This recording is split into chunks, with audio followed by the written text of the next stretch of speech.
Olá, alunos da EJA, quinta etapa. Sejam bem-vindos a mais uma aula de arte. Eu sou a professora Arlene Azulay e vou acompanhá-los nesta aula que tem como conteúdo. Bem, aula 3, objetos de conhecimento, matrizes estéticas culturais, detalhamento, folclore e artesanato manifestados pela representação cultural, local e regional. E vamos dar início a esta aula.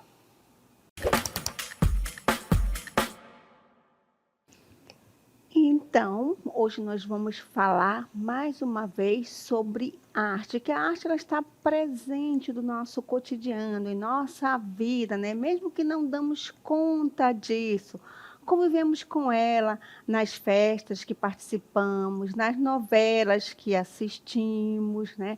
No cinema, nas ruas que percorremos, vimos também quando você já visitou Manaus, alguma cidade grande, você verifica que as paredes dos muros, dos prédios, tem grafites, certo?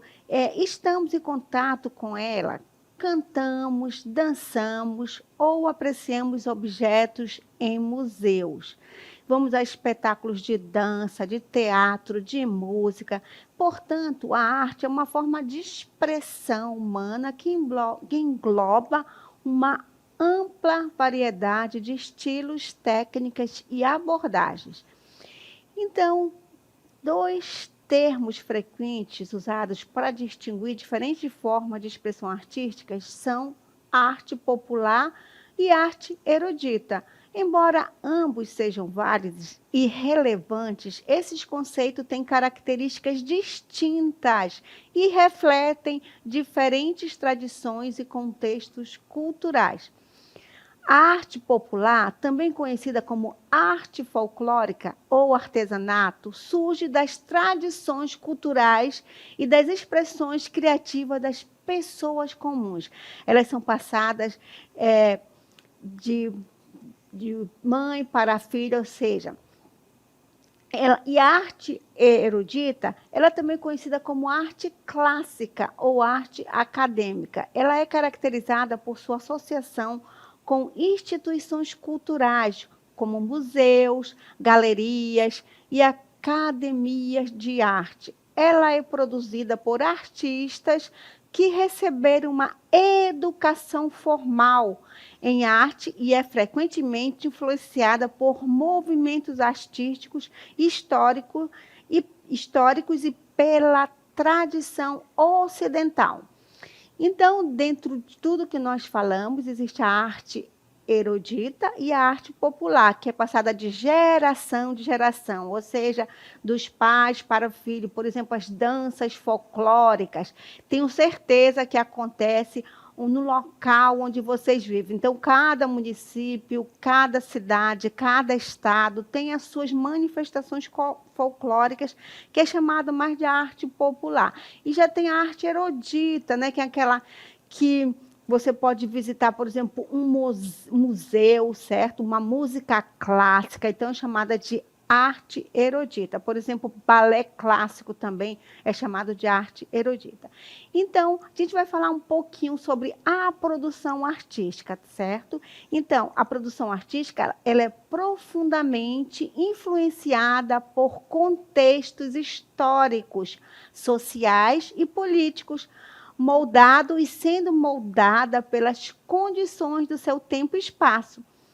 Tradicionalmente, as narrativas sobre arte foram dominadas por uma perspectiva eurocêntrica, que privilegiava o modelo artístico europeu e marginalizavam práticas e perspectivas de outras regiões e culturas. Então, vamos apresentar para vocês o que é essa arte eurocêntrica. Aqui vocês estão vendo a palavra eurocêntrica, nós estamos aqui num museu de arte, e aqui ao meu lado, como vocês podem ver, nós temos obras de grandes artistas, a maioria europeus, certo? Então, o que significa essa palavra eurocêntrica? É a ideia de que a Europa é o centro da cultura cultura mundial. Esses aspectos históricos, sociais e políticos impactam na produção artística e na necessidade de uma abordagem mais inclusiva e diversificada. Então, o que vem ser as narrativas eurocêntricas?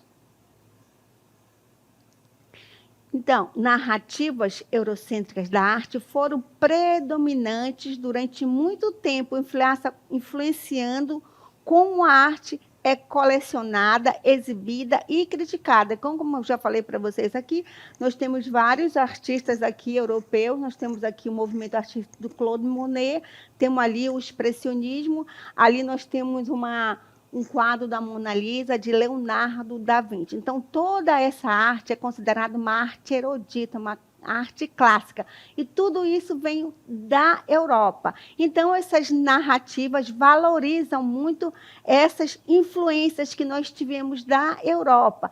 E, muitas vezes, não damos importância que nós temos aqui no nosso país, na nossa região, certo? Então, essas narrativas eurocêntricas têm muitas vezes marginalizado essas tradições, tratando-as como exóticas ou primitivas, em vez de reconhecê-las como sofisticadas e profundamente enraizadas em contextos culturais próprios. Por exemplo, nós mesmos damos muita importância a marcas, por exemplo, um sapato de marca, uma roupa que é fabricada em outro país, e muitas vezes não valorizamos o que nós temos aqui. Por exemplo, a nossa arte artesanal, por exemplo, dos indígenas, que é muito esteticamente perfeita. Então, não valorizamos o que é nosso. Muitas vezes damos importância ao que vem importado de outros países, não é isso? Então, as civilizações africanas, asiáticas e indígenas, entre outras, possuem tradições artísticas ricas e complexas, que frequentemente foram ignoradas ou subestimadas por historiadores e críticos europeus. Geralmente, quem caracteriza o que é arte ou não é arte são os críticos de arte, e a maioria desses críticos vem da Europa, ou seja, de outros continentes. E por isso que muitas vezes a nossa arte não tem um valor cultural como damos importância a essas artes que vêm da Europa. Então, vamos agora falar sobre artistas e culturas não europeias. Então, muitas vezes, esses artistas eles enfrentam desafios significativos para serem reconhecidos no cenário artístico global. As práticas artísticas locais e comunitárias são frequentemente vistas através de uma lente ocidentalizada, que pode desconsiderar a importância social e comunitária dessas expressões artísticas.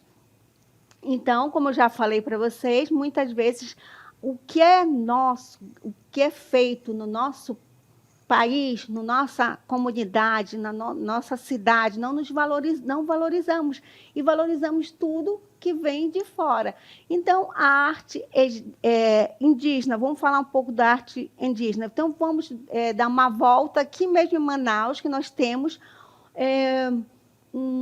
uma feira artesanal, vamos mostrar para vocês. Então, vim aqui nesse espaço que acontece em Manaus. Esse espaço aqui é uma feira de artesanato indígena. Então, vários turistas que vêm, por exemplo, do exterior, vêm da Europa, vêm da América do Norte, vêm até lá da Ásia, e valorizam muito o que nós temos aqui, esse artesanato.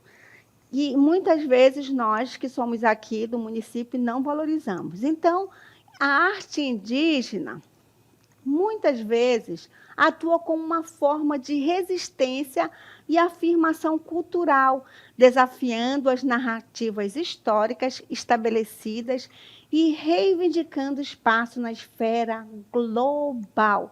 Então, A arte indígena, ela existe desde quando os europeus chegaram aqui. Então, essa arte, ela geralmente tem várias peças e museus. Aqui mesmo no Amazonas, nós temos o Museu do Índio, que é muito valorizado e muito visitado. E aqui nós temos peças do artesanato que são vendidas também para o exterior. Então, muitas pessoas que vêm de outros países valorizam mais do que nós que moramos aqui na nossa região, na região norte, aqui no estado do Amazonas.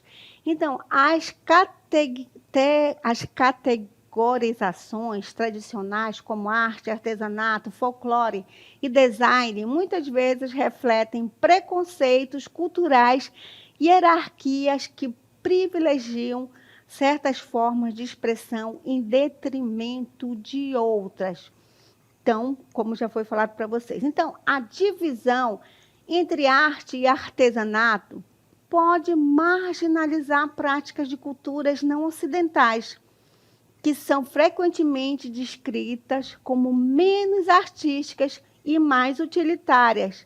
Isso perpetua a visão de que a arte de alta qualidade é uma exclusividade da tradição europeia. É essencial reconhecer e valorizar a diversidade das práticas artísticas e cultural ao redor do mundo, tratando-as como a complexidade e profundidade que merece. Então, dentro de tudo que foi falado entre a arte erudita e a arte popular, nós também, além das artes visuais, por exemplo, dos quadros, dos artistas, por exemplo, temos artistas plásticos que pintam quadros com uma estética muito bonita aqui na Amazonas, que muitas vezes nós nos conhecemos. Temos grafiteiros aqui maravilhosos também, que, por exemplo, o Raiz, que pinta as paredes, que tem uma arte muito maravilhosa, e muitas vezes nós daqui não conhecemos, certo? E valorizando mais os que são por exemplo, de outros países, não é isso? Então, dentro do que já foi falado de arte, certo? Arte erudita e arte popular, vamos incluir também o folclore. Então, vamos definir o que vem ser esse folclore. Então, folclore, o termo folklore, quer dizer, folk significa povo, e lore, tradições, tradições de um povo. Essa palavra foi criada, né, pelo estudioso inglês William John Thomas em 22 de agosto de 1846. Por isso, 22 de agosto foi consagrado o Dia do Folclore. Será que vocês já sabiam que dia 22 de agosto é considerado o Dia do Folclore? Então, lembre-se dessa data, 22 de agosto é o Dia do Folclore. Então, muito antes da criação da palavra folclore, pessoas de diferentes lugares do mundo já passaram seus conhecimentos de uma geração para outra. Então, o folclore é assim, ele passa de geração em geração. Por exemplo, temos danças folclóricas em todo o estado brasileiro. Então, por exemplo, o boi-bumbá, aqui no Amazonas, em cada estado, ele tem um nome diferente, características próprias, visto porque ele é passado de geração em geração e ele vai mudando conforme a comunidade. E agora vamos definir algumas manifestações folclóricas. Toda manifestação, para ser folclórica, seja dança, artesanato, artes plásticas, brincadeiras, músicas, histórias ou conhecimentos medicinais, deve ser aceita e consagrada pelo povo. Então, é o povo que vai identificar se essa manifestação é folclórica ou não. E o Brasil é riquíssimo em manifestações folclóricas, tanto na dança, na culinária, nas tradições, nos festivais, tanto os religiosos quanto os musicais, procissões. Então, no Brasil, há uma mistura de várias culturas com identidades diferentes. Com o processo de colonização, buscou-se impor a arte e cultura de origem europeia. Isso não impediu a manutenção de outras culturas ancestrais, como a indígena e a africana, que são enraizadas em nossa formação cultural. Então, a gente vai mostrar para vocês esses povos que formaram essa cultura diversificada no nosso país. Então, vamos lá mostrar aqui o folclore. Então, 3 povos contribuíram para a riqueza do nosso folclore. Os povos africanos, que são chamados de afrodescendentes, os indígenas, que são os povos originários. Por que povos originários? Porque antes dos europeus chegarem aqui, eles já viviam aqui. Então, são povos originários, certo? E os portugueses, que foram os europeus, né? Hoje não podemos desprezar a contribuição dos imigrantes orientais. Hoje em dia, os orientais, eles vivem no nosso país, aqui também em Manaus. Por exemplo, várias pessoas gostam de sushi, né, que é uma culinária que vem do Japão. E também várias lojas também com vários utensílios, vem tudo que é da China. Então, essa cultura lá do Oriente também está enraizada na nossa cultura.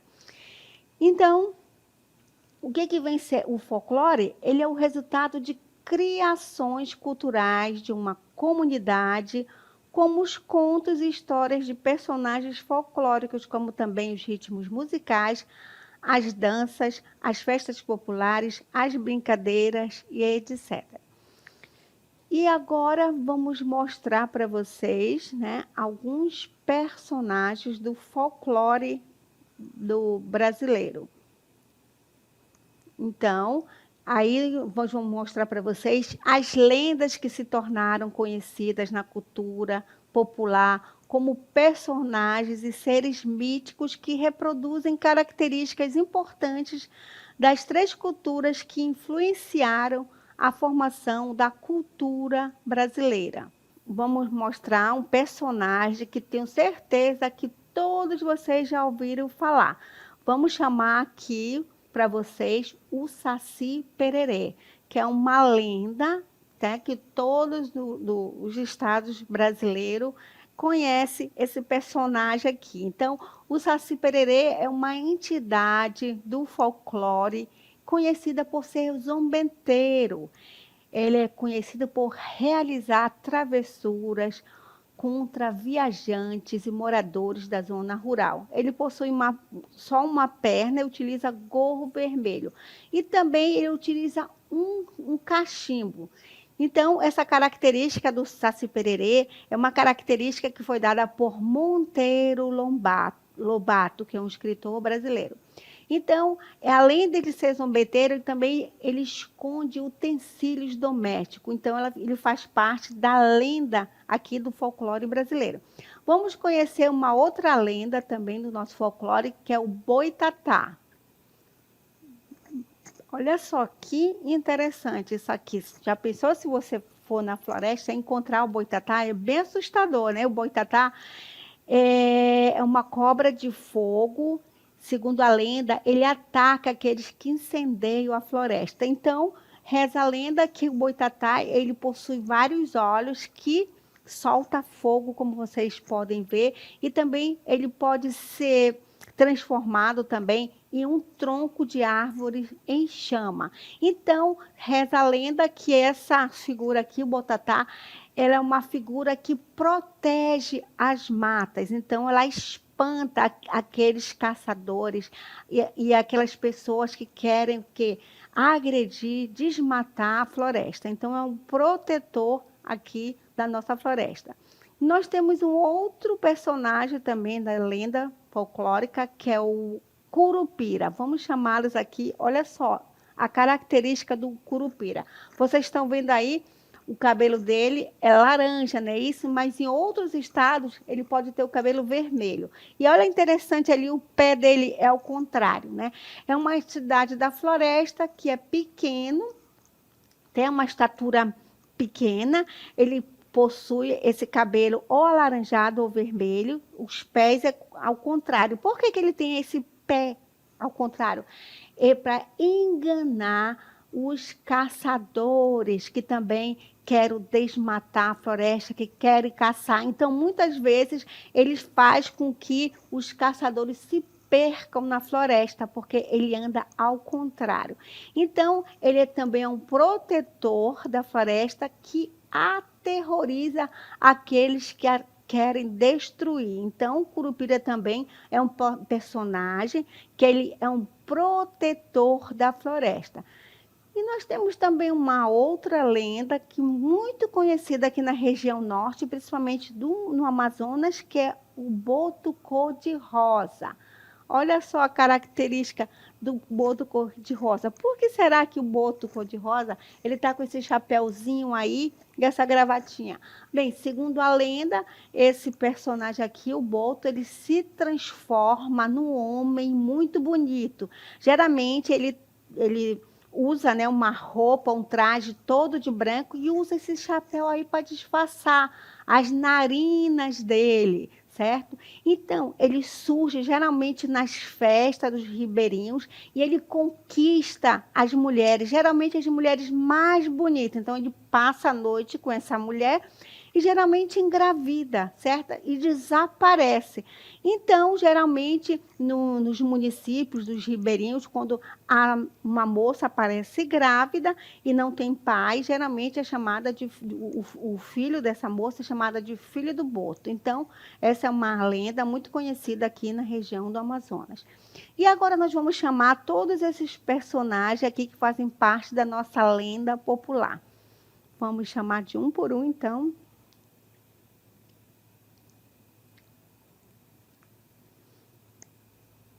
Vamos chamar. Então, aqui estão todos eles, aqui o Saci Pererê, ali atrás o boto cor-de-rosa, o boitatá e o curupira. Então, as lendas se popularizam por serem transmitidas de geração em geração, sobretudo por meio da oralidade. Então, em cada região brasileira, esses personagens eles têm uma características diferentes, como já falei, por exemplo, lá o curupira, ele pode ser representado de cabelos vermelho ou laranja, o boitatá também de uma outra forma. E são as lendas, como já falei, elas são passadas de geração em geração através da oralidade. Então, essas lendas elas são parte do legado da cultura indígena e africana, e além dos europeus, né, em nosso país. Passando a ser analisado em suas características a partir do século XX pelas ciências sociais e humanas. Então, tudo isso faz parte da nossa cultura popular. Bem, já vimos as danças, as lendas, agora nós vamos fazer um breve resumo das nossas danças populares. Então, danças folclóricas brasileiras. A dança brasileira é marcada pela origem multiétnica da nossa população. A união entre a cultura do africano, do europeu e do indígena é visível em várias das manifestações corporais do povo brasileiro.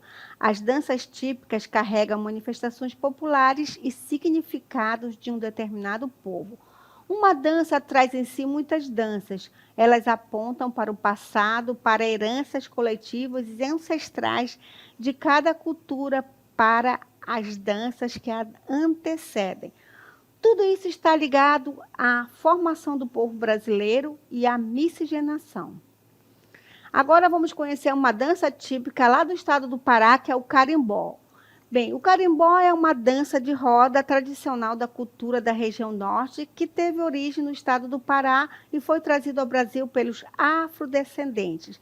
A dança do carimbó é feita em pares que formam uma roda, o rapaz convida a moça para dançar, batendo palmas na frente dela, e o carimbó também pode ser chamado de pau de corda, samba de roda do Marajó e baião típico do Marajó. E vamos agora mostrar para vocês os dois convidados aqui do Centro de Mídias, que é a professora Jucimara e o professor Denício, que vai demonstrar para vocês como se dança o carimbó.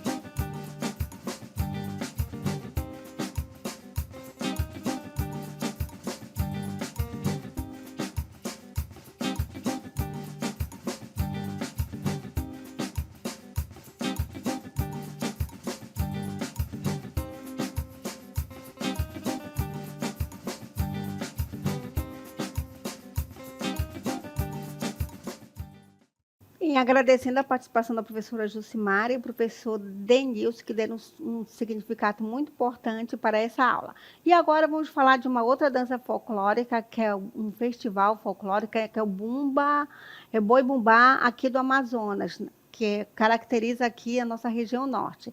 Bem, a lenda do Boi Bumbá, ela recebeu o nome de Boi Bumbá, certo? Bumba, meu boi, foi trazido pelos imigrantes do Maranhão, que se mudaram para a região a fim de extrair borracha. O Boi Bumbá foi incorporado à cultura amazonense no início do século XX, quando a população começou a confeccionar bois de pano enfeitados para brincar e desfilar na cidade. Agora vamos falar um pouco do Festival de Parintins. A festa em Parintins é representada por duas agremiações, a do boi garantido com o coração vermelho e a do boi caprichoso com a estrela azul. E aqui, a meu lado, vocês podem observar aqui o boi caprichoso, certo? Segundo as características, esse outro aqui é o garantido, pela caracterização. Aqui nós temos a galera do boi garantido. Então, a temática da festa é predominantemente voltada para a cultura indígena, para os povos que fizeram e fazem história na região amazônica, como Chico Mendes, e para as lendas e seres míticos da cultura do norte brasileiro. As apresentações são realizadas durante 3 noites seguidas, sexta, sábado e domingo, podendo cada uma delas ter no máximo 2 horas e no mínimo 2h30, no máximo, e no mínimo 2 horas. A equipe que não cumpriu esse tempo estabelecido é punida com perda de pontuação. Então, aqui vocês já viram as imagens do Festival Folclórico de Parintins, e agora vamos mostrar para vocês uma outra dança folclórica, que é a dança de roda, que é uma característica lá da região nordeste, lá na Bahia.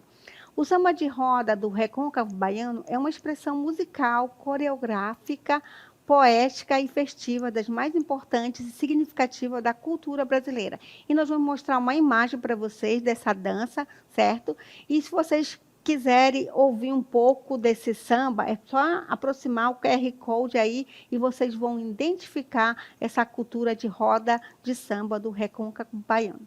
Temos uma outra dança também que caracteriza a região nordeste, que é o frevo, que é uma das principais danças tradicionais brasileiras e uma das manifestações culturais mais conhecidas na região nordeste do país. Merece destaque no carnaval pernambucano, sobretudo nas cidades de Olinda e Recife.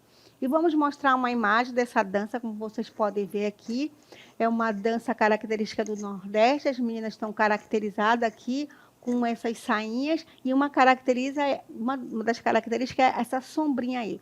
Bem, ele se caracteriza também por uma marchinha acelerada, som de uma banda que segue o estilo dos blocos de carnaval. Ele incorpora elementos de outras danças, tais como machixe, a polca, inclusive a capoeira. E vamos mostrar agora o samba aqui do Brasil. O samba caracteriza a região sudeste devido ao Carnaval do Rio de Janeiro. Aqui nós temos um desfile de uma escola de samba, Portela, devido aqui às cores azul e também da águia que caracteriza essa escola. Bem, as festas de carnaval realizadas na cidade do Rio de Janeiro atraem turistas do mundo inteiro, tanto para os blocos de carnaval que saem pelas ruas da cidade, quanto para os desfiles que acontecem no Sambódromo da Marquês de Sapucaí, no Rio de Janeiro. E agora vamos falar para vocês sobre o Siriri, que representa a região do Centro-Oeste, certo? A origem do Siriri é incerta. É possível afirmar que está relacionada ao processo histórico-cultural da região, mesclando aspectos culturais e indígenas, africanos e europeus. Ocorreu principalmente com o ciclo do ouro e início do século XVIII, motivado pelos movimentos exploratórios dos bandeirantes, acompanhados por jesuítas. E vamos mostrar uma imagem para vocês dessa dança, e agora um pequeno vídeo que a professora Jucimara vai demonstrar novamente como é que se dança o Siriri.